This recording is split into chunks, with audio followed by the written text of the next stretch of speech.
Hello, everyone. I'd like to call to order the Committee of the Whole meeting for Tuesday, July 14th, 2026. It's being held and transmitted electronically via Council Chambers located here at 39 South Shore Road, Lake Cowichan, BC. I'd like to acknowledge we're joined here today on the unceded territories of the Subatsit First Nation.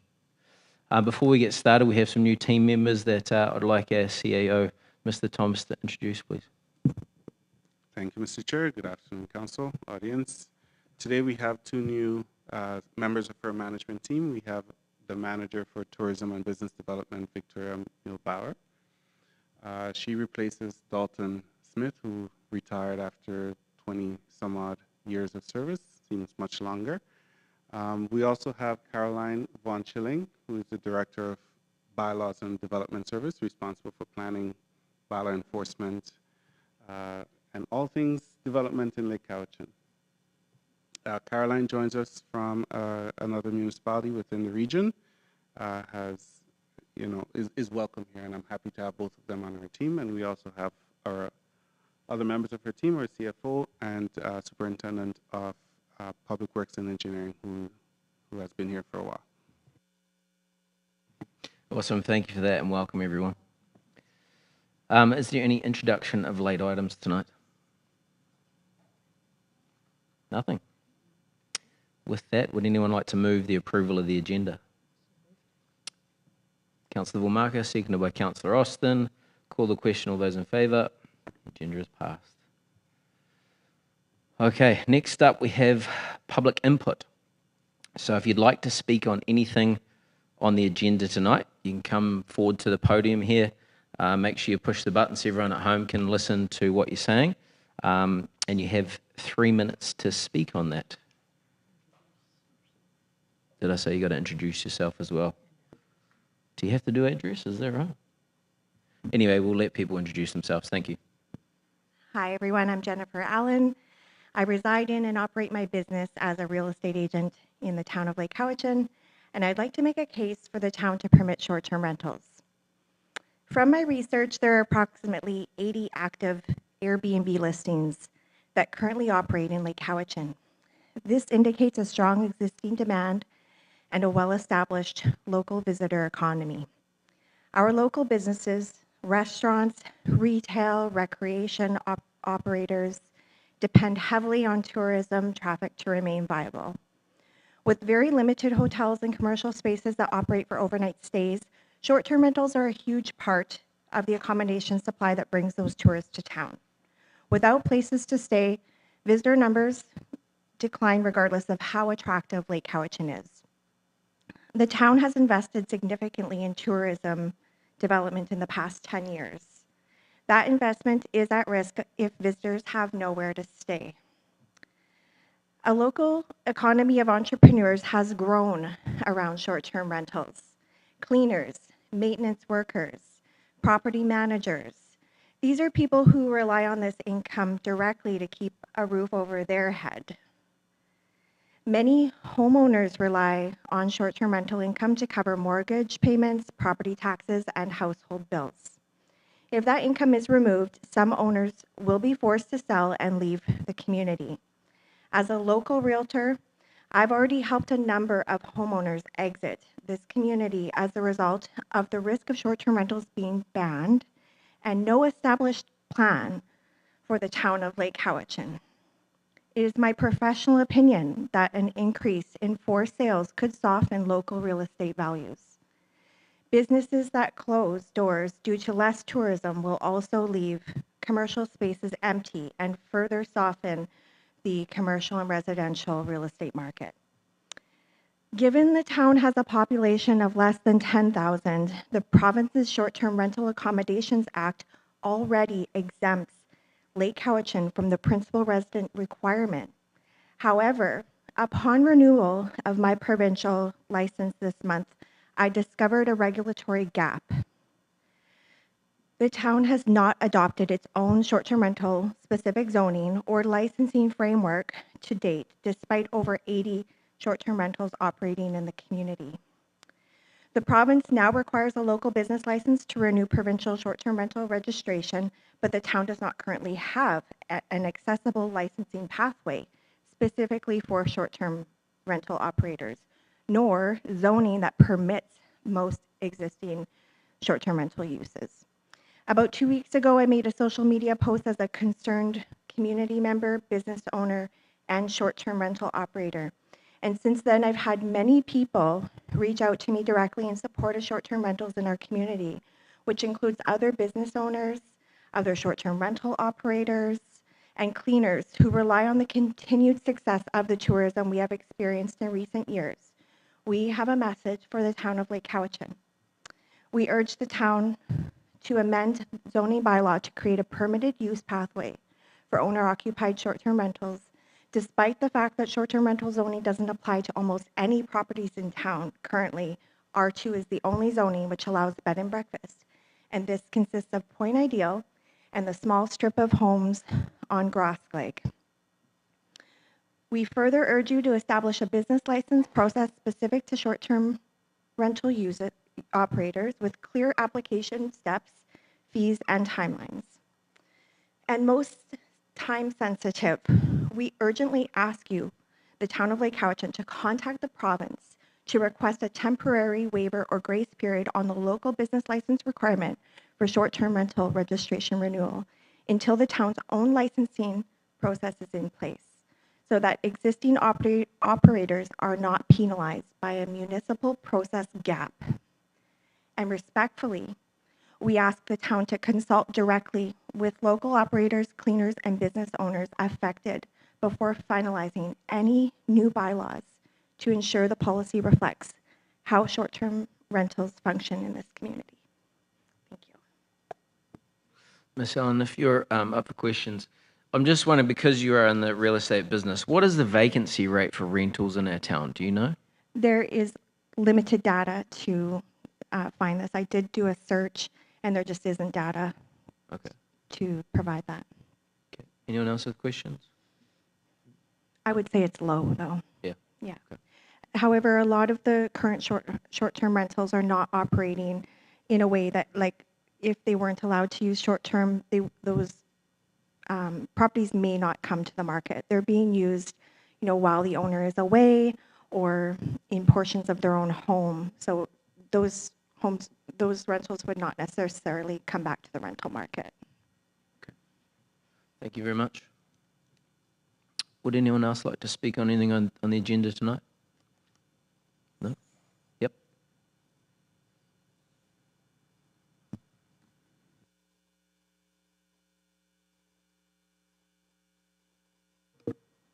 Hi there. I just wanted to add to, I forgot your name, sorry, Jennifer. Could you just state your name, mate, for the record? Yeah, Stefan, and I have 15 years of real estate experience as well, just elsewhere. I wanted to mention that there should be a pathway, and I think that it should be affordable and a way for people to operate legally. And one of the things that people don't realize is a lot of these properties wouldn't become long-term rentals if the short-term rentals were banned. So they just sit empty a lot of the time. They are not feasible, or they're seasonal, or they just doesn't work for people, or they're out of the country or whatever. So I think it's just really important we have that pathway in that discussion because we're a tourist town. Industry's done. Property taxes are going crazy. Small families need this, and we're a 90% residential tax base. So we got to have some help here. That's it. Thank you.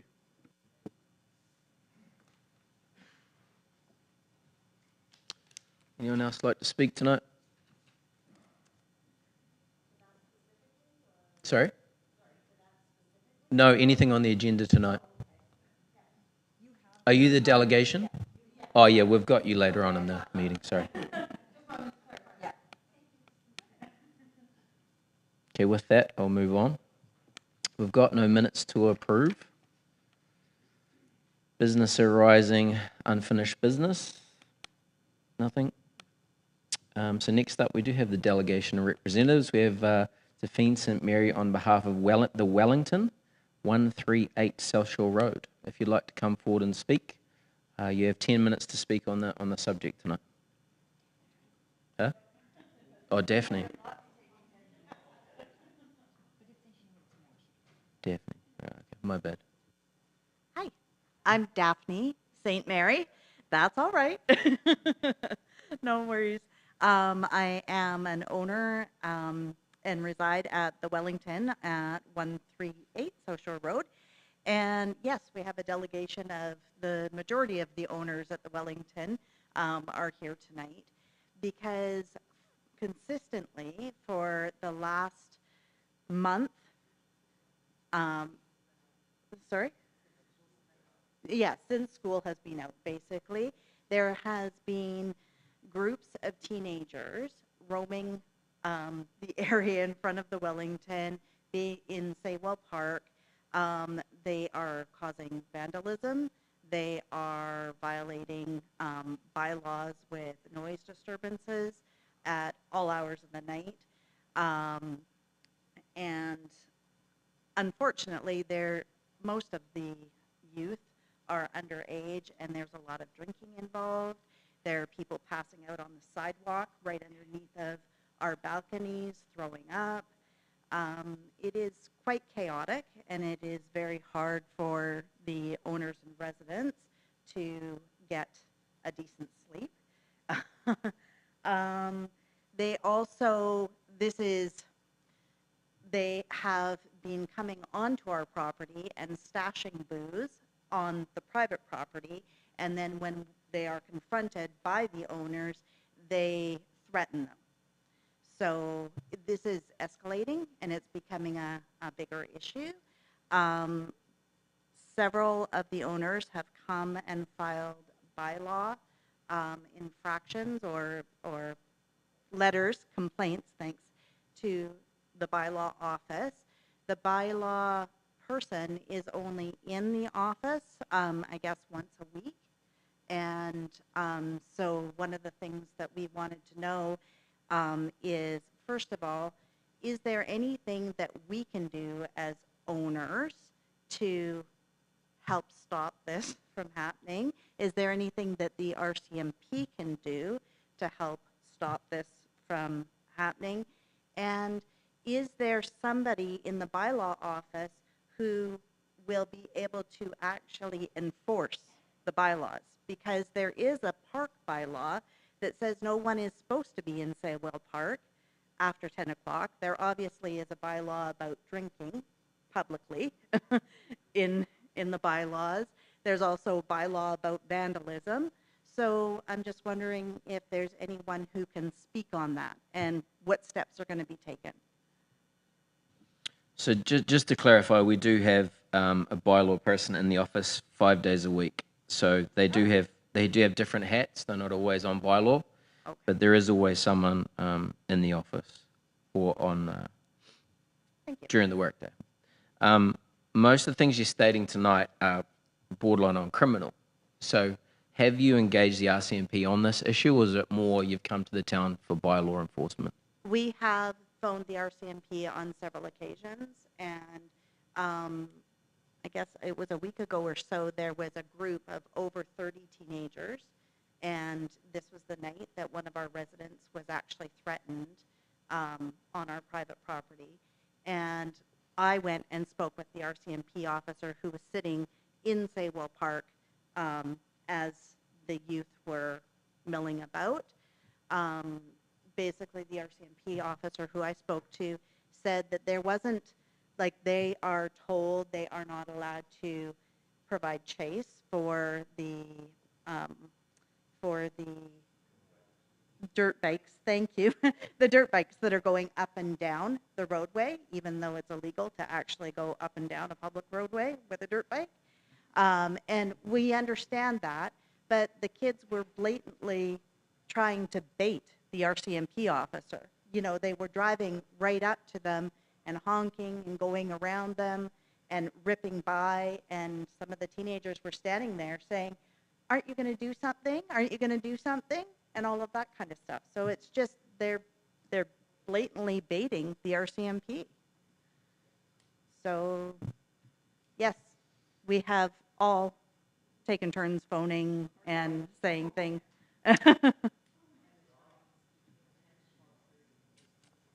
Ma'am, McGonigal. Yes, that's the other part too, is the RCMP, when they do come to town and they do sit there for a bit in the park, they're gone. Like they're not there and can't sit there all night long. So then the youth, yeah, they skedaddle for a little bit and then they turn around and they come back, and then you have kids partying and screaming and yelling from 1 till 3 in the morning. I guess one issue with the bylaw enforcement, and I think it happens in most communities, can be said about fireworks as well, is that the times it goes on, there's no one on staff. There's no one in the office to come out and crack down on it. And that's the frustrating thing, right? So we've gone from 1 day a week bylaw to 5 days a week and think it's a win, but at the same time, if someone's breaking bylaws at 10 o'clock at night, we're not going to have a staff member on that. So that's a tough one, and I'm not sure how we would figure that one out. As far as the RCMP option, I guess we could discuss. You've got a tough crowd here tonight, mate. But that would be something we could discuss. Mayor McGonigal? Thank you. Through you, I did invite Sergeant Mack here to listen to your concerns, and gave him the heads up on what the topic would be. But the majority of your concerns do reside within the RCMP portfolio, aside from the noise bylaw. So I would encourage you to continue to phone and complain and make that file as big as you can. Problem is, we can't identify the youth that are involved. That would not be our job to do that. For ongoing investigation, that would be through the RCMP. I would encourage you to speak to Sergeant Mack. He's very approachable on your concerns, and see if there's some way that they can come together with a plan. We are currently in implementing surveillance cameras throughout our parks due to vandalism, etc., trying to remediate some of those concerns as well. So just continuously call and get that file going. Just to call and say you have a concern has to be a proper implementation, just so you know. Is there something that the RCMP can tell us now, tonight, on things that we can possibly do? Like, we are seeing people dropping off these children. Do we have a right to take a picture of their license plate so you actually can see who the parents are? Oh, okay, fantastic. Okay. Anything else, you guys? No? We're good? Okay, thank you. Councillor Sandhu, no, we're good. I just wonder if it'd be fitting now to take a recess so you could catch up with these residents now. Or you'd like to speak on this? Yeah, sure. If you want to come up. Yep. We don't usually do this, but we're not making decisions on a delegation presentation, but we do appreciate your concerns and take them seriously. Thank you, Sergeant Mack. Good evening. Do I have the microphone working properly? You can hear me? Perfect. Okay, everyone, I'm Sergeant Kevin Mack. I'm the detachment commander for Lake Cowichan. I've been well briefed on the situation that's been evolving in Saywell Park. Just letting you know, in the beginning of the year, I spoke with council and we completed what's called an annual performance plan. And that's where we identified objectives in the community that we need to look after for policing. One of those objectives was hotspot patrols, and there are areas of concern that's been identified in previous years in the community, such as Saywell Park, where youth like to gather.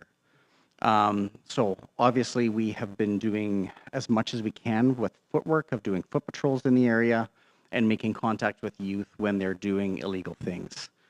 For those such things in the park that they're doing, we have legislation such as the Liquor Control Licensing Act, which we can give out fines for youth in possession of liquor or consumption in public, or being intoxicated in public place, as well as other avenues at our disposal, such as the criminal code or bylaws, which is actively being discussed if we can utilize those for the youth, for being in parks after hours. And I think that is 10 o'clock that they're not allowed to be permitted in the park.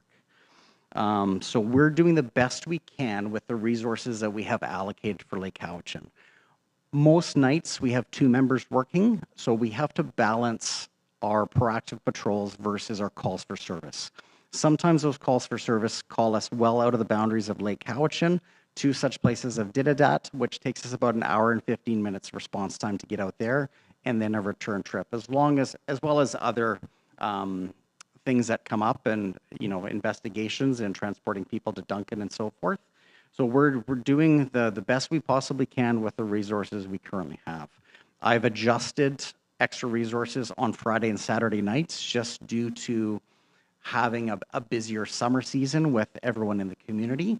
But obviously these incidents are unfolding on random nights. For example, the larger incident on June 29th was a Monday night. It was just a couple days after I think school got out. So maybe the youth were extra active, and they wanted to come drinking in the park. I have observed the body-worn camera imagery of that night with the youth enticing people on the motorbikes. Again, in British Columbia, we cannot pursue motorcycles. It is against our policy because it ends up in dangerous, bad things that happen from that. So yes, they were enticing us. They were trying to get us to pursue them, in which my members followed policy and not engaging with that. It has been issues in other communities where people on motorcycles, especially with the up and coming of electric bikes. So we're working with evidence of what we have to identify those individuals who operate those motorbikes, to talk to their parents and inform them of what their children are doing after hours. And that seems to be the sort of what's been going on here, is that children are up late at hours in the community, and they're currently committing illegal offenses such as drinking in public and drinking underage. And so we're trying to do the best we can with the information we have. What I can stress upon is calling the police when this is happening. I did a quick little search over the last 30 days. I've only had 5 calls for service, and one of those was a proactive file that was generated for the Saywell Park area. So if we have stuff going on, I urge you to call the police, and we will attend, and we'll make patrols, and we'll try to do the best we can with the situation that's unfolding in front of us. Just gonna check my notes here. What I also will recommend is that people don't take things into their own hands, such as seizing liquor from the youth. We had one incident on the 29th where one person had an interaction with an angry youth because they took their bottle of liquor. Leave that to us. We have the equipment and the tools to be safe. So I just stress upon just calling the police, and we'll attend, and we'll deal with it. Any questions at all?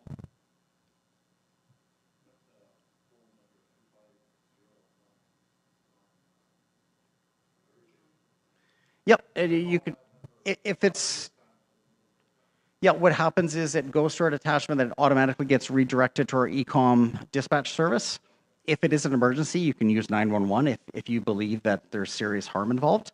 But our number, our non-emergency line, does automatically redirect to our 24-hour dispatchers, who will generate a file and dispatch a police officer.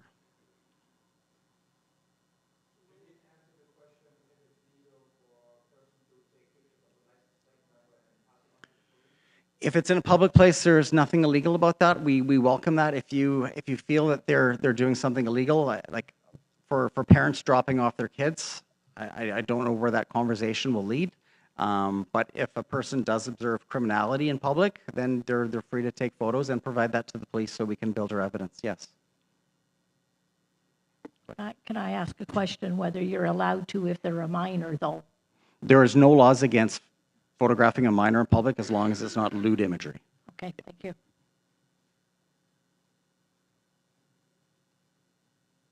Okay, thank you very much.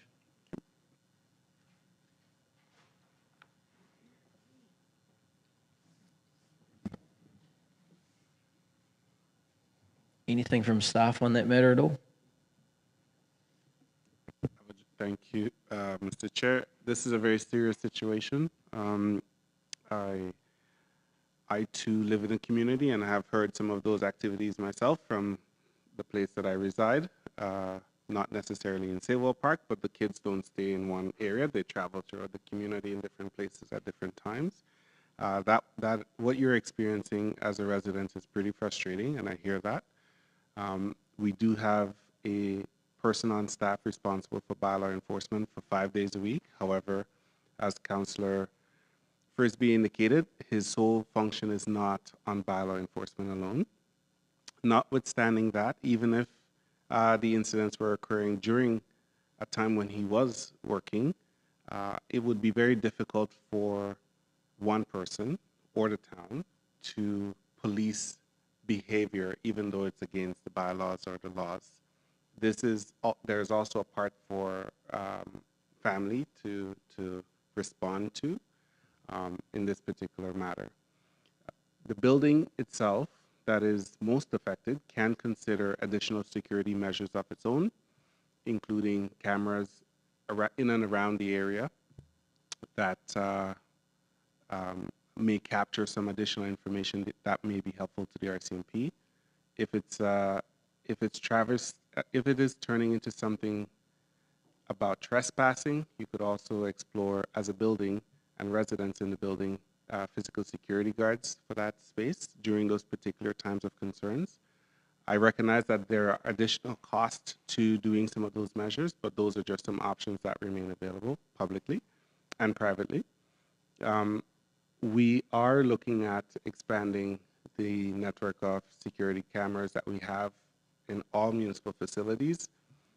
This came about from our own discussions internally about our readiness to respond to incidents, but it also stems from the recent fire incidents that had taken place in municipal facilities. The investment that council has made is about $30,000 this year, if I recall off the top of my head. Don't hold me to that. That being said, we do recognize that more investments will be required in the future for some other areas that are of concern, and those discussions are taking place internally. We are also having discussions with the RCMP about bylaws and what is possible within those contexts, so those discussions are taking place. It would be inappropriate for me to specify at this point the outcomes of some of those discussions or where exactly we may put security cameras, because that would defeat the entire purpose of those measures. But those are some of the actions that we are taking. We are very aware of the situation, and every bylaw complaint that comes forward, we do look at them seriously. Councillor Sandhu? Just through to the Public Works Superintendent, since our meeting last month, has there been any new vandalism in town spaces? There is, well, as the group has indicated, since the kids got out of school, it's a continuous down at Saywell Park just about every night. We had a couple days it was off, but last night again, a lot of glass this morning. The washrooms were a mess. There was damage in the washrooms again. So it's a continue. It just, yeah. And it's costing us a lot of money. And you guys are taxpayers, and all of us, it's coming out of your pocket. Sorry, through to the CAO. So the new security cameras, will they be recordings so that if an incident did occur, that staff or someone could go back and review the footage? That is the intention. We have assessed that some of our security apparatus were not performing the way they're intended to perform, let's say that. As a result of that, we are changing our service provider. We're changing the equipment where needed, and we're making sure that those cameras are recording for the purposes of investigatory reasons later on should they be required. Yes, we are changing those practices. We're also going to be doing better signage to indicate park hours, as an example, to indicate surveillance where necessary, because we also have some other obligations in that respect. Councillor Vomarco? Question to our CAO. Would we be able to, with the RCMP, have a joint press release on our website as an informational to parents, basically, do you know where your children are?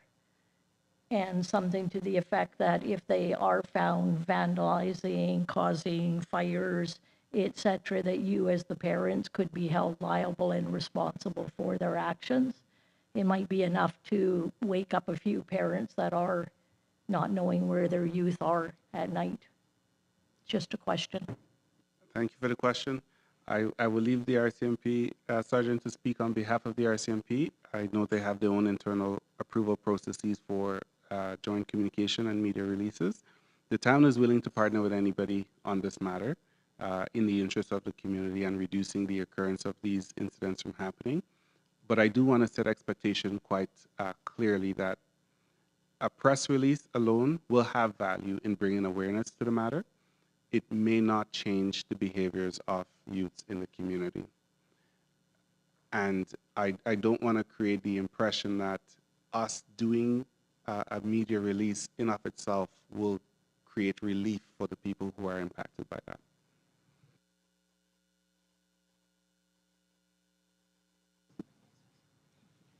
I don't think I can do a question. I can't have a question. Anyone? We're good? Okay, we'll move on from that. I just want to thank everyone for that dialogue and discussion, and hopefully a solution is found to the very frustrating situation, and we'll do our best to work with everyone we can to make that happen. Mr. Thomas. A thought that just came to mind, perhaps we could work with the school district because they would have more information about the youth in our community and also access to the parents to send communication out to those parents and households who may be participating in that. Just a thought. Thanks for that. Okay, I'm going to move on now to correspondence. So we have 2 letters to do with the repurposing of the existing Cowichan District Hospital. We're a part of the joint letter that was suggesting that. And obviously the response last week, 2 weeks ago, was that will not be going forward. Would anyone like to speak on that? No? Yes? No? You're not allowed to? Okay. We'll move on to, is there any... Yes. The North Cowichan mayor was on Check News last night speaking about this. Okay. You baited him into it. You He wasn't baited gonna me, do it. didn't you? So it was a joint letter from all municipal mayors and electoral area directors on the possibility of repurposing Cowichan District Hospital for mental health needs. Unfortunately, in their response, the province felt that that was not the best use for that facility, given the current age and the need for refurbishment of some of the spaces within there. It's unfortunate that this facility, which was paid for by the taxation of members within our community, cannot be repurposed for the needs of the community.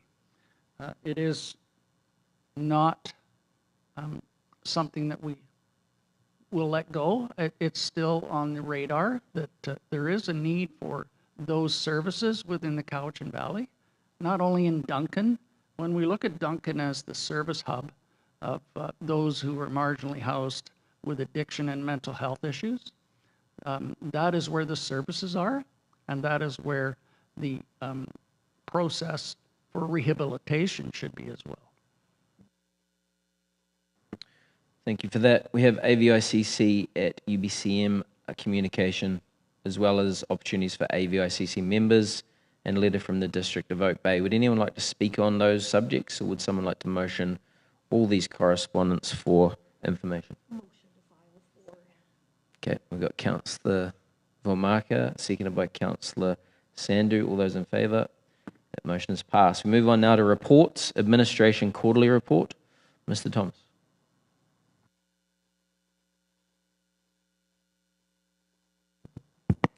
Thank you, Mr. Chair. So before you have the quarterly report for the last quarter, listing several areas, including council board governance aspect, corporate services, Lake Cowichan Education Center and Tourism Center, public works and infrastructure, planning and development, which also includes building, financial services, protective services, and the emerging items. Before I proceed further, do you want me to go through each item, or do you have questions about the report? We have all reviewed this document, I believe. Does anyone have questions on the document? It's not saying that we don't care about this document. We have read through it and are very much aware of what's going on. So no questions from council on that? Sorry, Mayor McGonigal? Just a comment, if I may. I think it's important that we understand that staff is not only with us 2 meetings a month. They are working full bore 5 days a week on what has been presented to us. The quarterly updates give us a sense of what has been accomplished and what may still need to be implemented within the pipeline. The strategic plan and the official community plan and the zoning regulations dictate the majority of the work. We are policy and bylaw members and should reside within that avenue. I appreciate the updates and look forward to third quarter. Yeah, I would encourage members of the public to log on to our agenda and look at the quarterly report to see all the great work and updates we're getting from staff. Mr. Thomas. My thoughts come after I speak sometimes, so I apologize. I will highlight a few things that have been completed. I think that is important to put on the public record. So far, we've done several meetings with council. My count is probably north of 10 in the last quarter between council, APC, etc. We have completed the development approval procedures bylaw. This is something that council has been asking for a number of years to reduce the number of development application that goes before council and empower staff to be able to make decisions within limits and scopes prescribed by council. But this is a major development that we actually have accomplished here and implemented and has taken effect. We've completed the intercommunity business license bylaw. This was a joint program with a number of municipalities up and down the island, and this again was completed by the town of Lake Cowichan. We've completed the amendment to the fees and charges and services bylaw, the public notice bylaw, which enables us to have greater flexibility in how we communicate and engage with the public and provide notice to the public. This is again stemming from changes to provincial law. We've completed hiring of our 2 awesome new staff who are a part of our team to keep the operation moving forward and transforming it along the way. That includes the Manager of Tourism and Business Development, as well as the Director of Bylaw and Development Service. And I just want to highlight a couple of things with respect to those 2 positions. The Director of Bylaw and Development Services is a new position. Previously, the town was supported by a contract planner working 2 days per week. To give the community context, 2 days per week to manage the volume of development we have in the community is insufficient, had been insufficient for a number of years, and had resulted in a number of backlog in policy work, in getting some developments through the approval processes. This is a game changer for us. We also have a new perspective, new leadership, and new direction for our Lakeview Campground, our Tourism Information Center, and our CLEC operations as well. And that is a good thing to have. Not a criticism, just an observation. We've completed interviewing for summer students. So most people don't realize that the town of Lake Cowichan does not have a separate human resources manager. That function is performed by the CAO.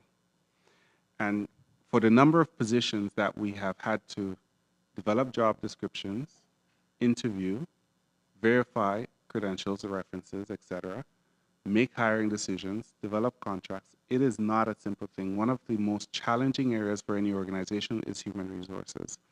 And I am proud of the work that we have done as a staff to make sure we hire many of those summer students who are local here and are returning from previous years. Elections. We've completed the update of the elections and assent voting bylaw. That's a pretty significant document to accomplish.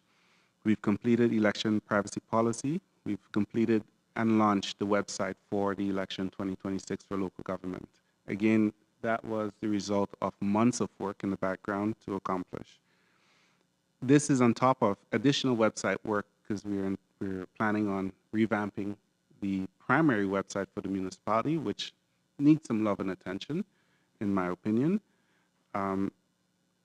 And that's just from corporate services. Some of the other areas that we have accomplished, we celebrated Dalton's 20 plus years of service with the town. That's a huge thing for us, and made sure that that transition happened as it should.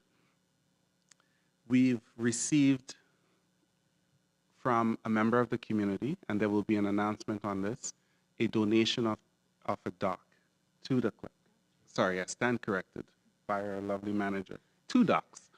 This is a huge contribution from a member of the public to the Cowichan Lake Education Center. It has been enjoyed by many people since its installation over a month ago. And this came about from the generosity of a member of this community. And again, we will be announcing something on that to give them the credit that they're owed for that. This is some of the things that the public don't see actively or not aware of until they are directly impacted. From a planning perspective, we've been very busy. From April to June, we've completed or issued 7 building permits. 6 of those permits have been completed. In terms of dwellings started, we've had 5 noted. 8 of them have been completed. In terms of dwellings started in 2026, so far this year we have 11. We as a community need to start preparing for the cost of RCMP or policing in general. Once a community reaches the population of 5,000, the cost to carry that policing, protective services is borne in a large part, if not completely, by the local government. In the next budget, we will be coming forward with a proposal for council, as we are north of 3,500 population and 1,500 people away could happen in 12 to 18 months, depending on our development portfolio. We will be coming forward with a proposal to start saving for that eventuality when we cross 5,000 people.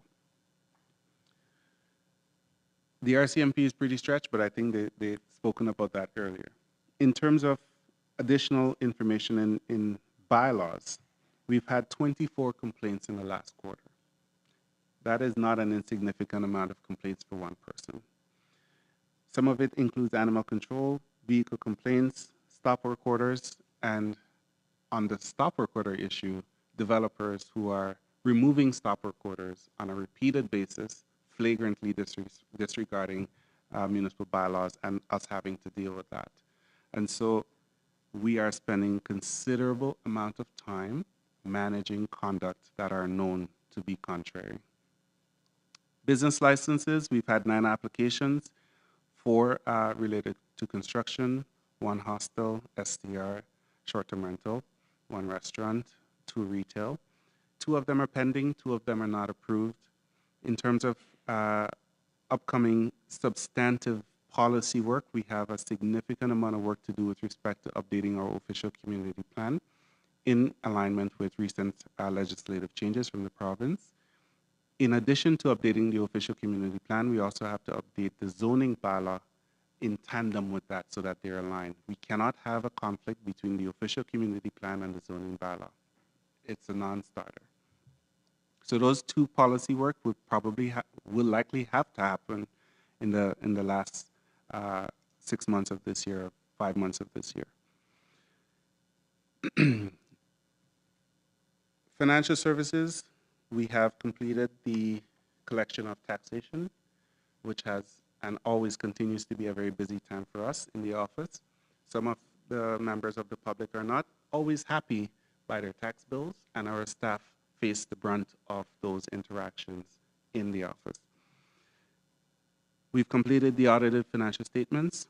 We've completed the municipal budget, bylaw, etc. Taxation bylaws in place. We've completed the annual report. From protective services, the fire department are called on a regular basis, but we've had some successes. We have completed the purchase of a new fire truck, which is awesome and provides additional coverage for our community. We've had officers duty shift coverage 51 in the last quarter. So that's a lot of time our members in our fire department spend providing service to the community. They've responded to 53 emergency calls and service calls. 53. And the list goes on, some of which includes motor vehicle accidents, not road rescue this time, but public service calls, hydroelectrical troubles, and I know in the coming reports we will see motor vehicle calls as well. Public Works have been extremely busy in their own way in terms of acquiring various capital assets that have been approved by council, installing some of them, including the stairs to the Cowichan River, improvements in a number of parks and other campsite areas that municipal operated campsite I will specify. We continue to work with CATSA Clinic because, sorry, let me rephrase that. We continue to work with Vancouver Island Health Authority with respect to updates needed at the CATSA Clinic as approved by council with a budget of $250,000, and that consultation work continues today. We remain committed to spending that funds to update the facility. We are in discussions with a number of the practitioners in our community to see how we can support and enable long-term medical professionals staying in Lake Cowichan and growing in Lake Cowichan. These discussions takes time, takes collaboration, not just with the town and those medical professionals, but also with Subasa First Nation as an important partner in that. And so we're not bored in the office and we're not idled. We are very busy as staff. And I apologize for some of the delays from people who are reaching out and expecting expedited responses. And there you have it, Council. Coming up, we have emerging items. I will just quickly highlight a few of them for you. We have the election coming up in October 17th. The election day and the advanced voting day are the culmination of months of work. We are having ongoing discussions with our regional partners in other municipalities to coordinate areas where we could save funds, to share costs where we could share costs in the interest of the taxpayers, but to make sure above all that the election occurs as planned without technical problems or legislative compliance problems. And again, we're doing the absolute best we can with the resources we have, just like the RCMP is doing the best that they can with the resources they have. Thank you for your time. Any further discussion on that? No. Thanks to staff for everything you're doing.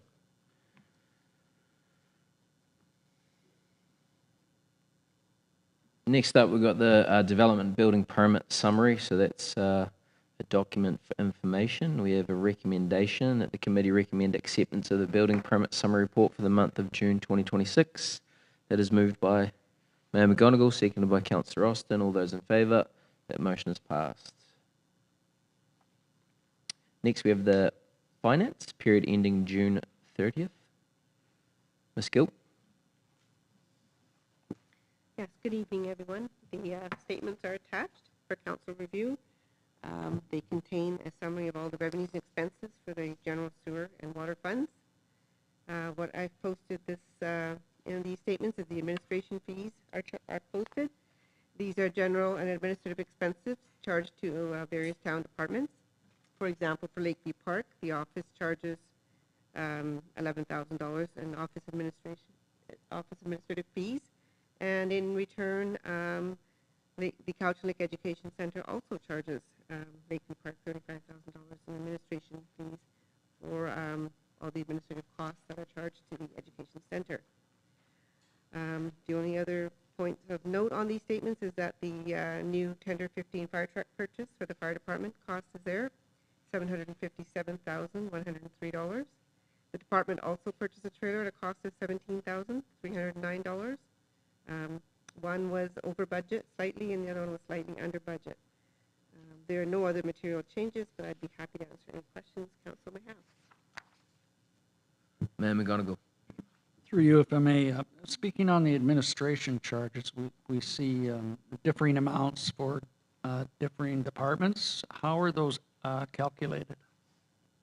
They're based on a percentage of the budgeted expenses. Councillor Sandhu. Thank you. I just had two questions. One, under office expenses, we had a budget of $114,000, and currently we're at actuals at $164,000.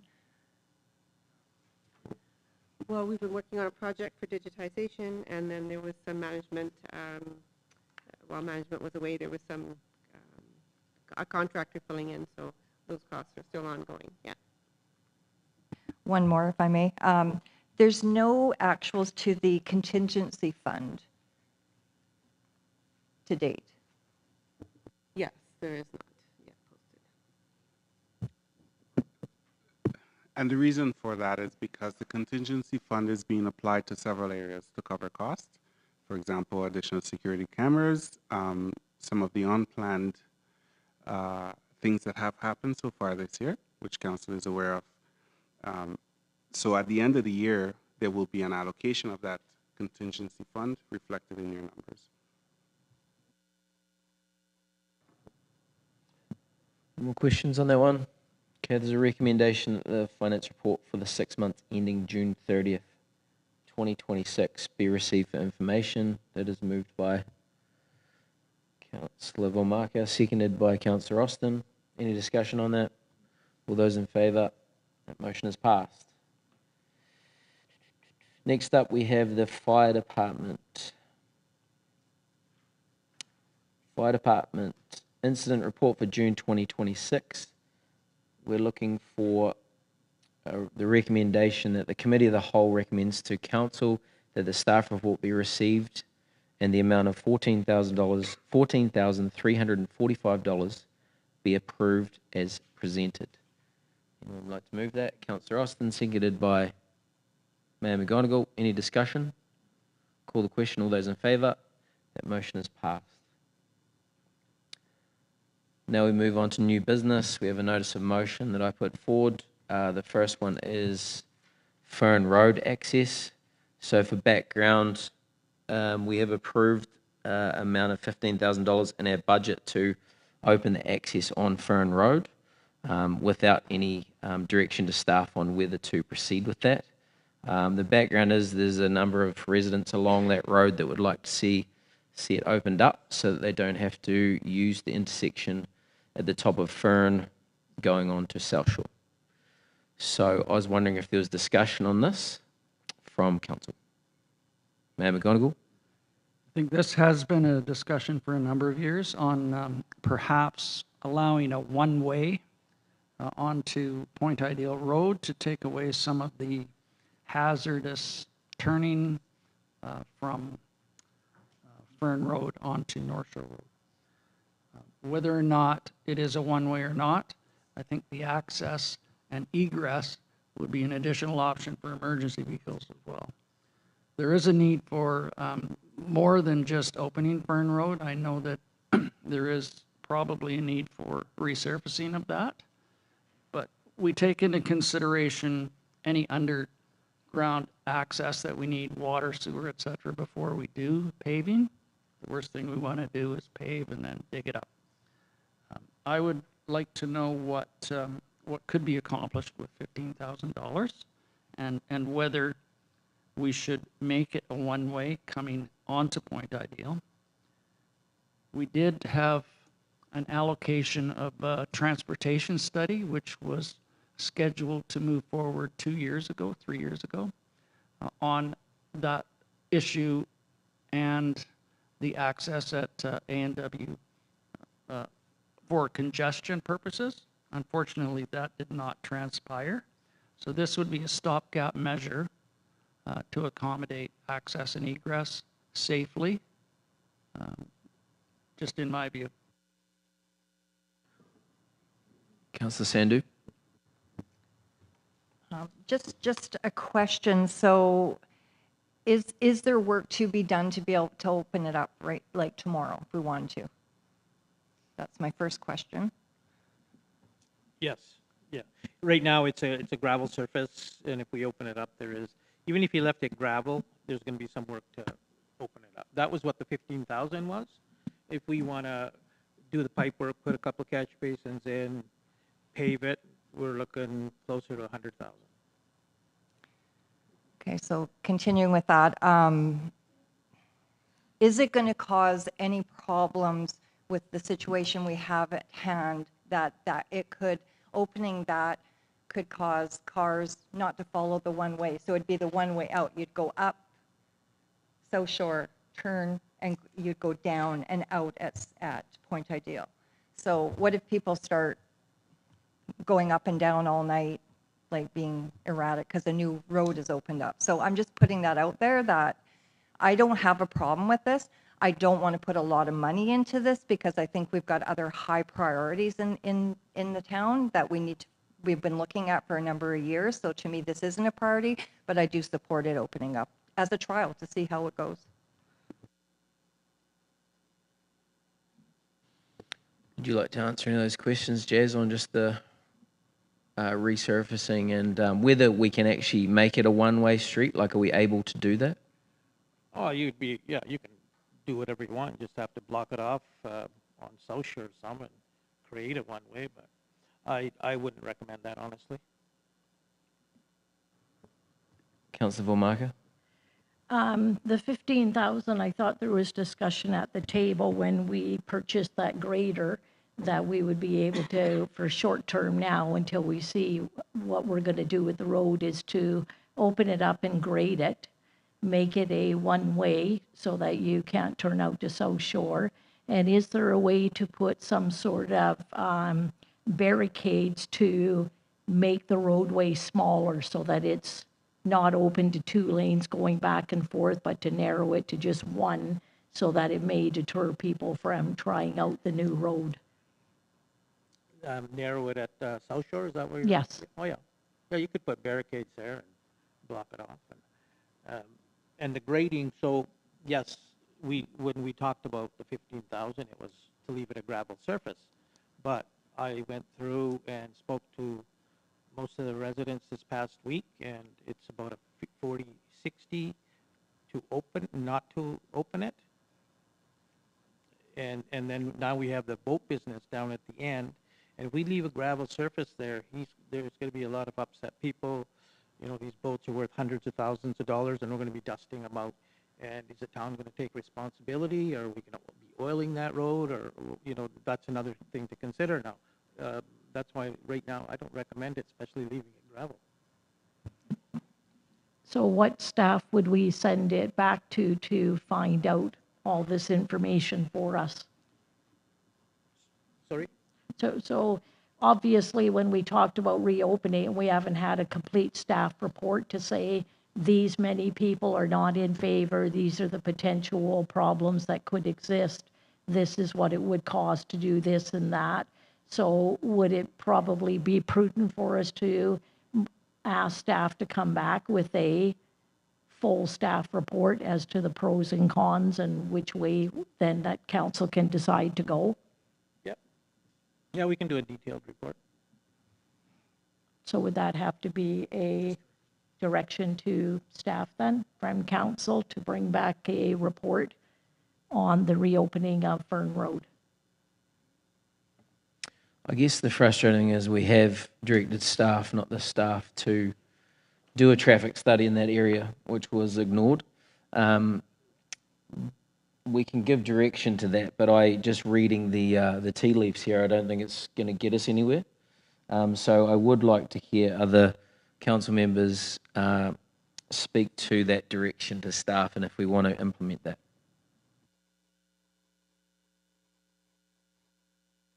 Seeing none, I'll move on.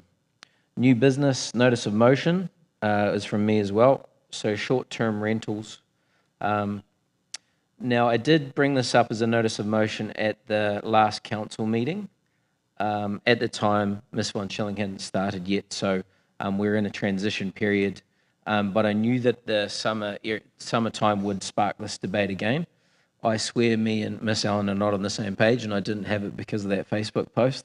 It was in before that. But what I wanted to have was a general discussion in public so that Ms. Von Schilling and the public can see where we're at on the Airbnb situation. Doing some research myself, we did receive a report from a contract planner in April 2025 with some options of what we could do. The conclusion was that we should do more homework on this before implementing anything. At that stage, it was sent to the APC. Now, the APC had that meeting in October of 2025, where they came back with a number of comments and directions on Airbnbs. Most prominent was protect long-term rentals. There's a list of things that we could implement. But over the last 3 years, I've obviously been concerned that Airbnbs would get shut down, and now we're at that stage as people are renewing their licenses. So my first question, if I can lead off myself, is that part of the report from early 2025 was that if we were to opt into the provincial regulation, it states that we don't have to change any zoning. It says that if they would enforce, and because it's a provincial regulation, we wouldn't actually have to do anything on our end apart from come up with a business license process. Is that how you would understand that, Mr. Thomas? No. I haven't read the report you're referencing, first of all, so that's a big caveat there.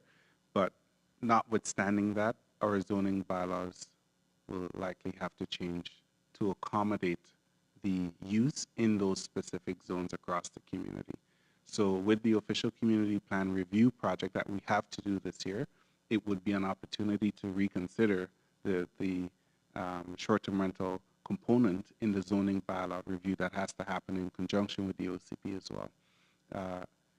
Even if the zoning bylaw allowed it today, we would still have to likely change our business license bylaw in conjunction to allow us to issue this new type of license to the community.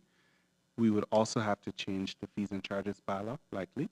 If council wants to maintain the same price, that's council's option, but we may have to change our fees and charges bylaw to include a fee for short-term rental if one is so required, and one doesn't exist at the moment. So there are a lot of changes that has to happen, and internally we also have to make sure our staff is prepared, ready, forms need to be developed. I'm not saying those things can't happen.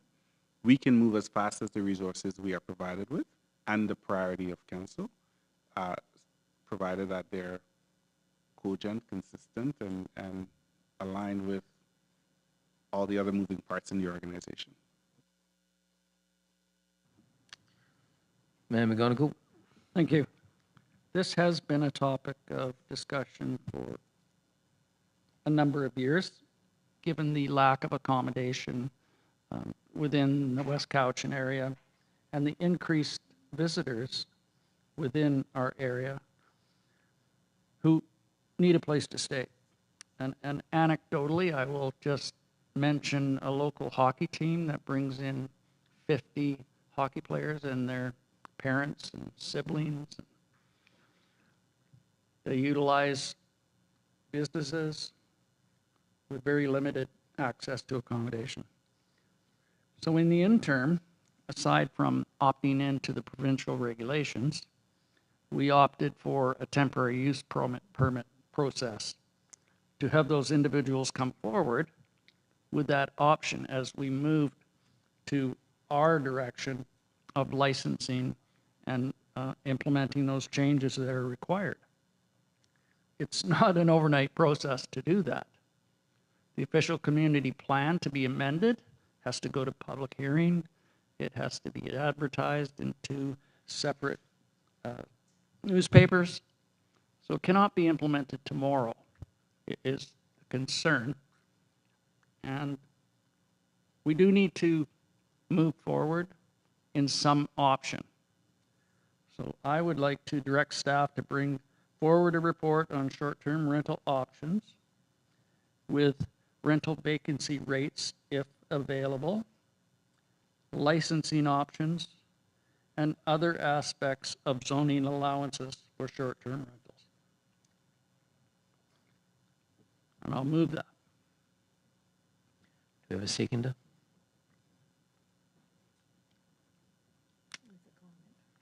Seconded by Councillor Wilmarker. Could it also be looked at by staff as to temporary use permit as well?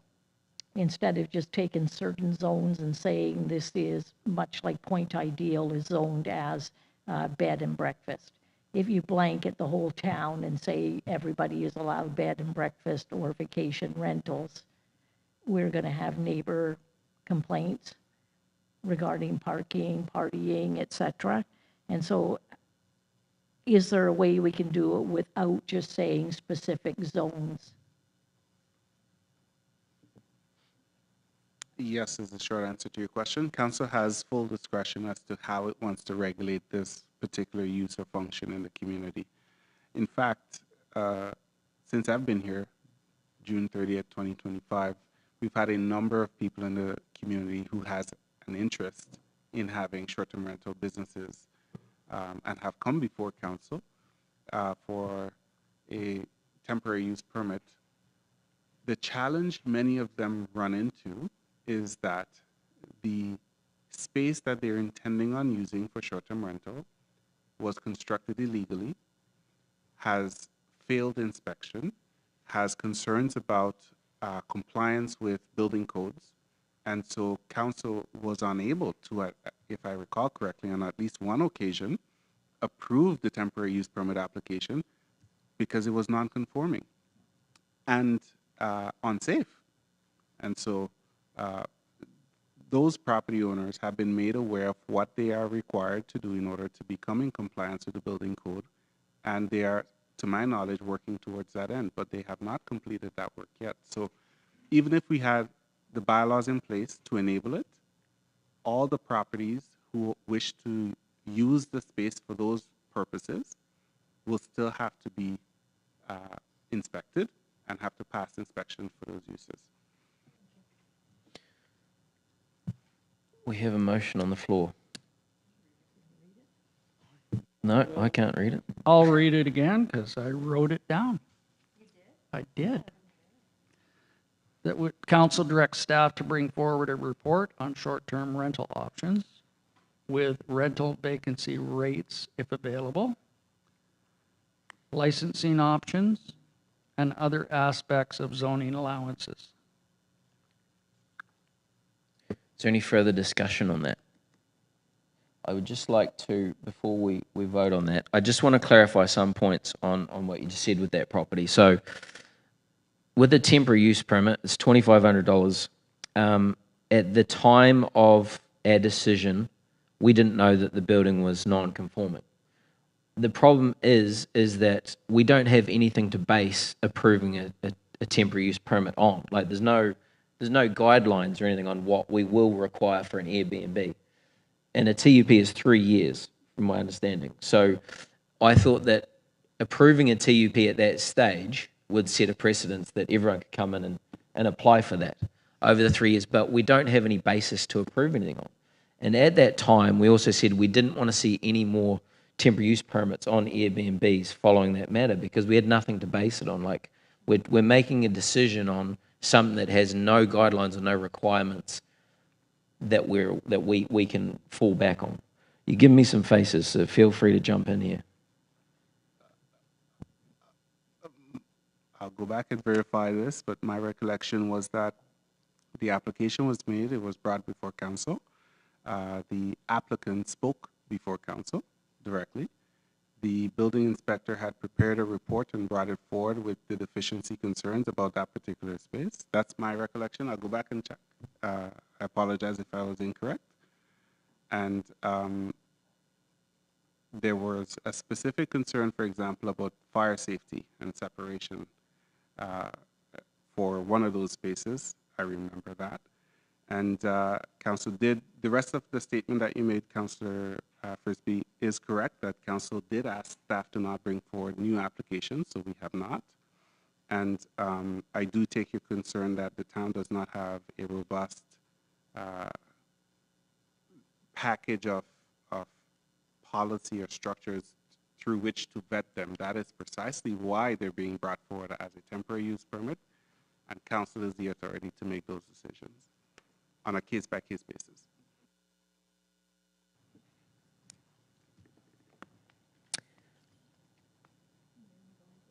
Mayor McGonigal. Thank you. And Well, we are a town under 10,000 people, and we're not required to opt in to the provincial legislation. We are still covered by the short-term regulations that are encompassed within that. Owner-occupied, et cetera, even in the temporary use application. But with opting in, there was also an option for having the oversight of the application business license through that avenue. There were options for bylaw help within that as well. So I think we have to wait for the staff report to come back on what the implications will be. We have seen other areas that have opted in with a business license model that are having considerable increase in bylaw complaints and bylaw enforcement files. So with this, that would be part of the process of us making that decision. Should it be the same as a business license uptown or downtown? I think that would be in the staff report as well.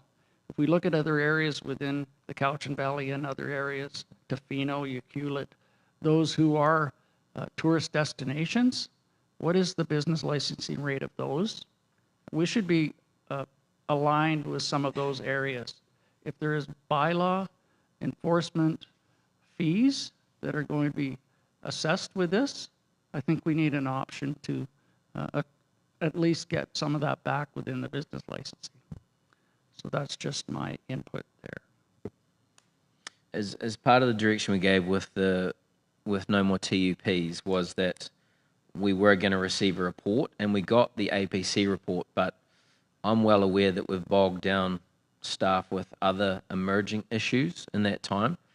But I think there's probably an appetite to get this going at this stage. Would that be fair to say? So if we could, I should call the question before I say all this stuff, shouldn't I? I'll call the question. All those in favour? That motion is passed. Thank you for the discussion on that.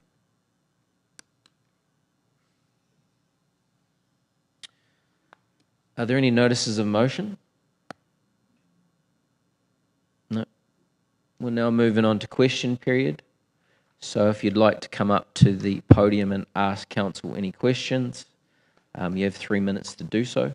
I will highlight that it is question period and not statement period, so it has to be formed in a question and directed to me as the chair. Would anyone like to ask a question?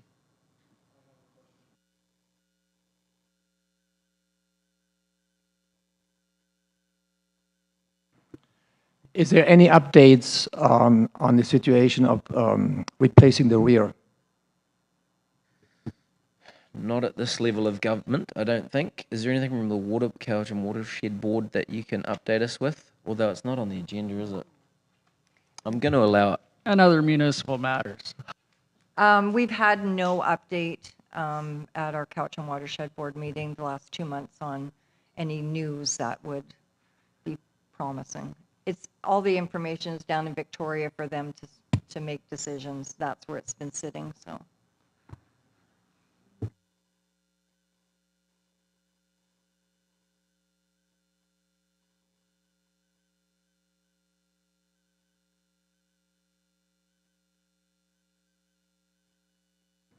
Hello there, Chief.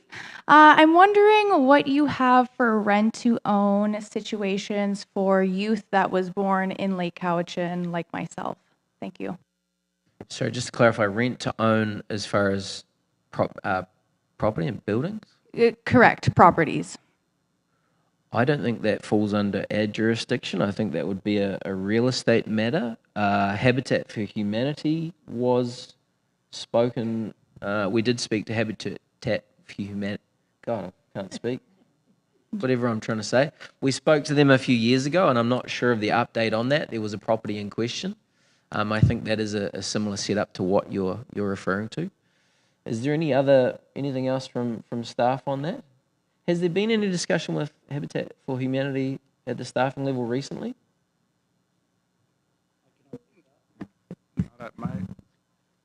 Not at my office level. Again, going back a couple of years ago, we spoke with them, and Bridget and I met with them one day, but their funding got frozen, just like in a lot of places. So that's on hold. They were looking at a different option other than ownership because of the 5-year limit where the owner of that Habitat for Humanity house could then sell it. They were not recouping the investment that they were making. They were looking at a rental model with the option of rent to own. They had one project in Nanaimo that was going forward, and we're looking at a similar project in Lake Cowichan. Unfortunately, they had to back away from the purchase of that. So other than that, I don't see how the town has rent-to-own authority within. We don't own any facilities that we do rent, unfortunately, for households. I would encourage you to reach out to the realtors and see what options there are. There are other areas within Canada that do that. Montreal, for example, has a prime example of that in a refurbished building in downtown Montreal, where it's based on your income and how you afford that going forward. So, Okay. Good luck to you. Thank you. Thank you. I realize I'm allowing questions not on the agenda, but if we have people actually in the crowd for once, I'm going to allow it. Any other questions for us tonight?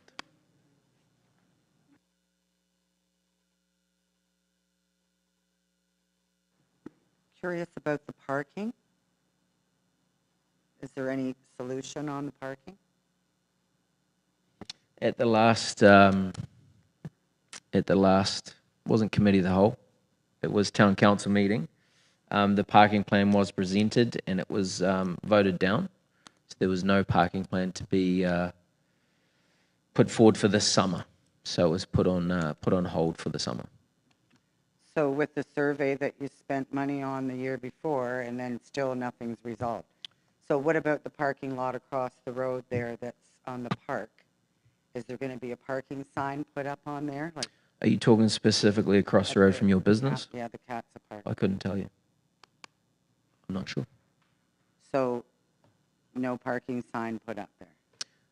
You're asking for a no parking sign at the park? No, a parking sign. Oh, to say there's a you parking can park lot? there? Yeah. Public parking. Yeah. It was very congested today, so I think people are well aware of it. Are you no, finding there's people no that? sign there. People don't realize. So you just want a sign that says parking? Yeah, it would be helpful because on a daily basis, I'm telling people there's a Mr. Chair, parking lot across the road. we would be happy to put a parking sign. Thank you. Yeah, great. And also, if I might add about the police patrolling, Sure. that would be helpful because I've had numerous attempts of smashing my window. I've been inside. There's also someone that walks around and has come into my shop and threatened me and wears a black woman's wig, quite a big man, and obviously he's mentally unstable. And I've seen him in the grocery store, so I know he's local. And by the time I was to phone the police, I'd probably have my neck snapped and I'd be laying on the ground. So I'm curious to know is why I never see police patrolling. I wish that the constable would have stayed here. I could have asked him how his... Police definitely do patrol our community regularly. Never see them. You must have your eyes closed. No, I don't. I'm standing there watching and observing all the time. But we'll I hope that situation... I don't know if they're walking. If they're walking, then they're not walking on the street past me, unless they're in a patrol vehicle, which I hardly ever see. Yeah, I know there are some undercover vehicles in town for sure. But yeah, I hope that situation gets resolved with the person that you're talking about, and I'd encourage you to keep... It's quite... And keep plus going to there's RCMP. another person in town. He's not been here for a while, but I was... I'm told actually going to stop you there. I'm not going to get into... No, but I'm just saying it's my livelihood. No, that's it's my great. life. Yeah, for sure. Right? Yeah. So that's But we would encourage you to concerned report why that. we have a detachment, but yet we don't have the police patrolling. We do have the police patrolling. I won't agree with you on that one. I think there's a lot of police in town that are doing a pretty good job of what they're doing. Oh, well, they arrested Point of order. Showed my car. Excuse me. And Excuse me. I'm going to stop you there. Thank you.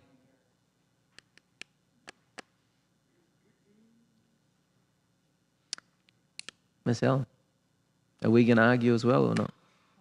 No? All good, all friendly. Yeah, I guess I just have a question about the current process and why it's changed from last year. I was able to obtain a short-term rental permit from the province, and it's now that I've gone to renew it, they said I can't have one because the town requires a business license.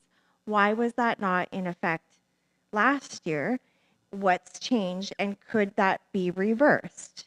So I rely on my friend Claude. I asked, is there a way the town can bypass the requirement for a business license? Yes, the business license requirement only exists because the town's own bylaw requires one. The provincial registration process only asks for proof of a local business license where a business license is required by local government. If Lake Cowichan simply doesn't require one for short-term rentals, the province has nothing to ask for. So obviously this was a change recently that the town made, and can it be reversed? This was not something that the town changed. This was something that the province has changed as far as a requirement on licensing. I can guarantee that no decision has been made at this table to change anything at the staffing level or at the council table to not allow or allow Airbnbs. I believe this is this has always been in place, but is now being enforced by the province, as far as I am aware of. But there has been no decision at this table, I can guarantee that. So would that be a simpler route to just remove that from our bylaws, that for Without now? it being an allowable use within the zone, that would be mute. It has to be an allowable use within the zone that you reside. And if it does not fit within that allowable use, we cannot apply a business license to it. So that's the process that we have implemented tonight to look at where that could be allowed and how to allot that. It has to be aligned with our official community plan. All of those need to be amended. So it's unfortunate that we can't just hand out a business license tonight. I know it's frustrating, but this is something that the province has implemented with Bill 44 and Bill 45 and those short-term rental requirements. The licensing registration is with the province, but the town would submit what the business license would be. We haven't done that work yet, so they are cracking down on the ones that have not opted into the provincial regulations on communities under 10,000. And unfortunately, if it doesn't meet the requirements of the zone, we cannot issue a building permit.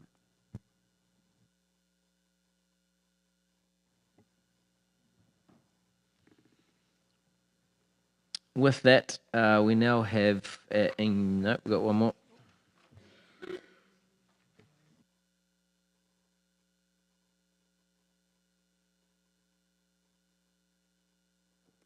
I'd just like to know the status of the retirement center. I see the sign beside the library and the status of it. The reason I'm asking is because at the Canada Day barbecue, I believe tips were going towards a fund for that center. And this has been going on for like several years, you know, a fundraiser pops up now and then, and, you know, kind of, there's a fishy smell to this. I don't know, but do you have any updates on this? First of all, it's a private society that is organizing that. The town of Lake Cowichan offered 2 lots for the placement of that. Funding has been applied for 3 times through BC Housing and has been turned down 3 times. Within this year's budget, there is no funds for any housing projects that have come forward in the pipeline. It is a continuous application to try to accommodate that seniors level housing, but unfortunately, we are not in control of the process. It is an outside entity that is driving that. Yes, I'm on the board of the Elder Care Society. It's been going on for 10 years. We're still keeping going. We have a new management team that we got last year. We were not really turned down this last time. It was because they froze funds. Okay. BC Housing has no funds. We're still going. We have a lot of money. So it is still, it's legal? It's a course, legitimate. For the next 4 Yeah, years, okay. we still have an extension with the town to build on that property. Okay. We can get a mortgage through CMHC. We're looking at other funding models, and there's a bunch of us working diligently, and it's been over 10 years. Okay. So it's not fishy. Trust me. You can come to a meeting if you like and see what we're doing. Well, Next that's meeting's in good. It's good to know. Yeah. Because a lot of people don't know anything about it. Well, really. we do. They put out just see a press sign releases. that's been there for years on We end. we so, do put out yeah. press releases from time to time, and we've let it go since this last problem with BC Housing, but no, we're still going. We get funds through other places as well to keep us going. We've got the plans, the architect's plans, we've done the environmental study, we've done lots and lots of work, hundreds of thousands of dollars of work. Oh, So wow. we're still going. Okay. We've got 4 years. Thank you. Pray for us. Thank you. We've got one more question coming. I will ask that it does reside in the agenda, if that's okay. I just have a quick question regarding the stop work order on Point Ideal that you mentioned earlier through bylaws. Thanks for that. I guess you did. So there is a stop work order down there beside the marina.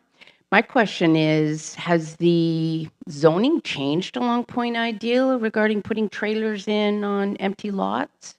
We do own a lot on Point Ideal and had approached the former town CAO regarding putting a trailer, even having a visitor with a trailer, and we were told we couldn't put a trailer on our lot. So my question is, has that changed regarding the zoning on Point Ideal, and is there recourse for the mess that they're making down there? That's my question. There has been no rezoning. That's one thing that I can speak on. I think that the trailer thing is at a bylaw level, is it, with the stop work order? So would you like to add anything to that? Thank you for the question.